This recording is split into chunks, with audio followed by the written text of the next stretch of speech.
Welcome back to the Flower Project renovation series.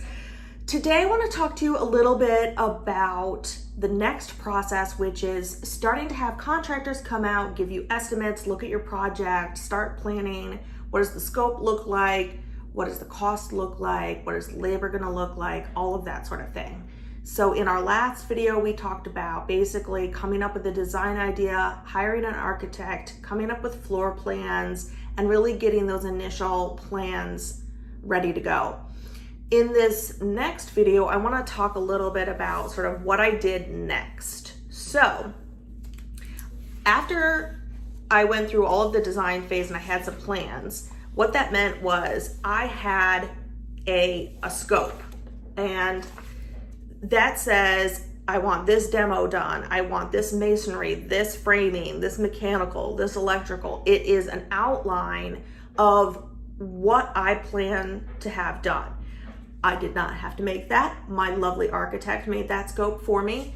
Again, that's Sarah Snaufer at 3rd Street Architecture in DC. She's fantastic. So basically, she brought in 3 contractors, plus I added a 4th that I work with a lot. And we had all 4 of the contractors come through and look at the project. It was very interesting because each of them had a different style, and so you kind of get to see what that was like. The first contractor that came out just has impeccable style, and their Instagram account is real estate porn. It is so beautiful, and I wasn't sure I was going to be able to afford them, but they came out and they looked. That's what estimates are for. And so we basically had these 4 different contractors come out. They take a look. You get to get a sense of, what are they like? How big is their team? What is important to them? I mean, something that's really important to me is working with someone who gets my vision, likes it, has done things like it before, obviously licensed, insured, all of that sort of thing. But then also, I'm really looking for somebody who I like the local, I like the small companies, I like the people who integrity is really important. I mean, obviously, no one wants to work with someone where that's not their thing, but I'm really looking for that integrity to translate into my relationship with them. Can I talk to them openly and honestly about my concerns and see, are they receptive to hearing that and talking through it? If I'm a very hands-on person, because I like doing this stuff and because I have a lot of ideas and things I want to accomplish with this project, I want to be able to be involved and have a contractor who wants to discuss that with me. So basically, at the end of that, I got back all of these different proposals from different companies, and then I went through and I looked at, okay, how much are they charging? I did a little bit of comparison, like line item to line item, to just see if there was anything that seemed really out there. And then I basically went through, I re-looked over my plans. I re-looked at what I was trying to accomplish. I re-looked at the proposals, was everything in there? And then after I basically narrowed it down to the one person who I want to use, after that, it's about sort of like fine tuning this proposal. So, with the person who I was looking at, one of the things that I thought I wasn't sure on was I wanted to really go into detail a little bit more on the exterior cladding, on the windows and doors that I'm doing. Those things were very important to me. They're also some of the big expenses.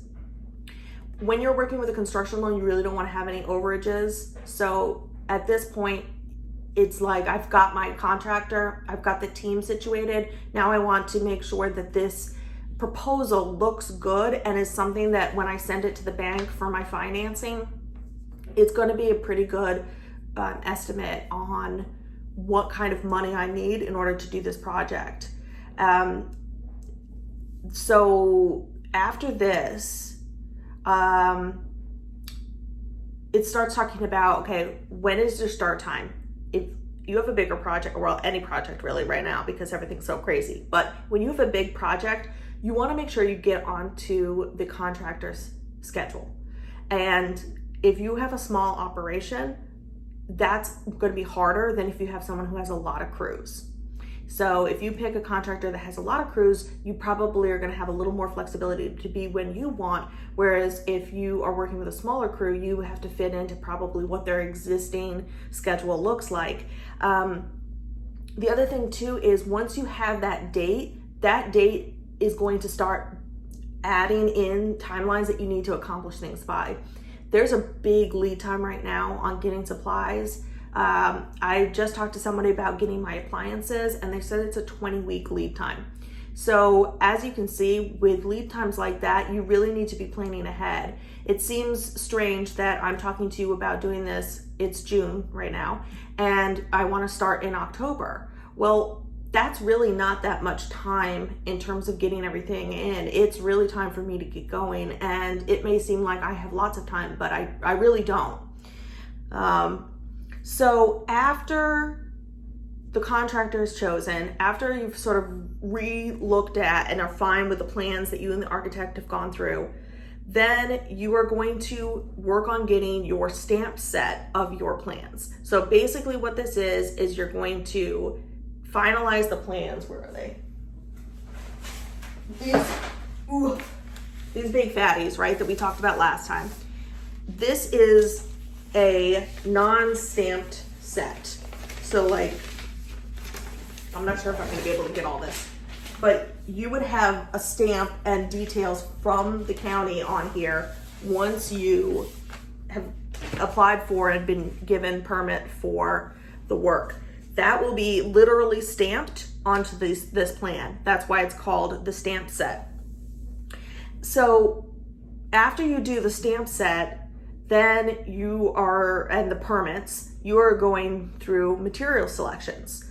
So that's sort of where I'm at right now. I just went down and looked at some of my kitchen finishes. So I'm just gonna over here to show you. This is my overall design of the kitchen. And so I'm looking at cabinet wood grain color, painted cabinets. I'm painting the back of the island and the hood. So those are a different color. You should be seeing these next to me. This is the door style that I'm going with. It's not exactly the same, but it's that modern shaker where it's not as fat of a lip, it's shrunk down. And then after that, it'll be, countertops. The ones that I saw I didn't like, I'm looking for something very specific. So I haven't seen what I like at the place I was at, so I'm going to another place. And so you start doing this material selection.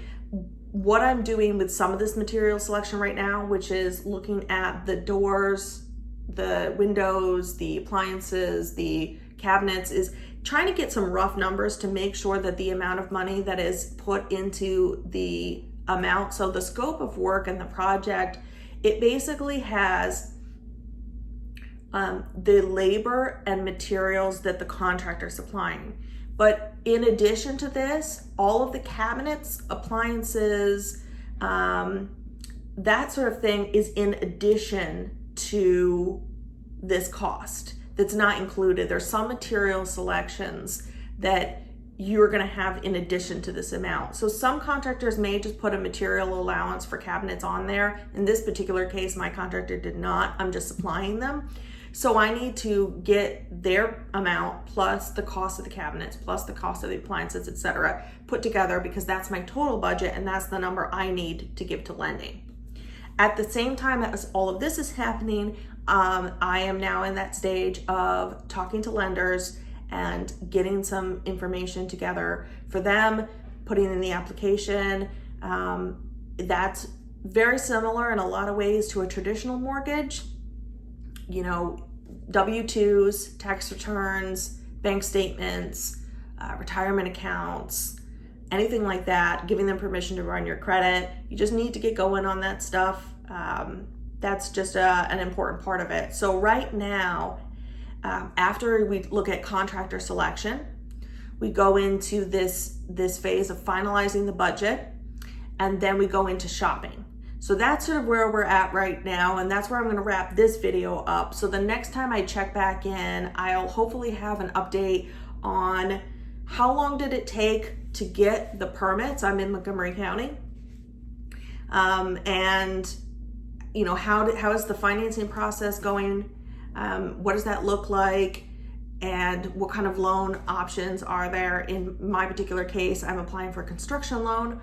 So, but there are different loans available to you for different kinds of projects. The best thing to do is get a good lender recommendation and work with someone who really knows what they're doing with this. You don't want someone who, like, this is their first time, because if you make mistakes, like, you could be out some serious money.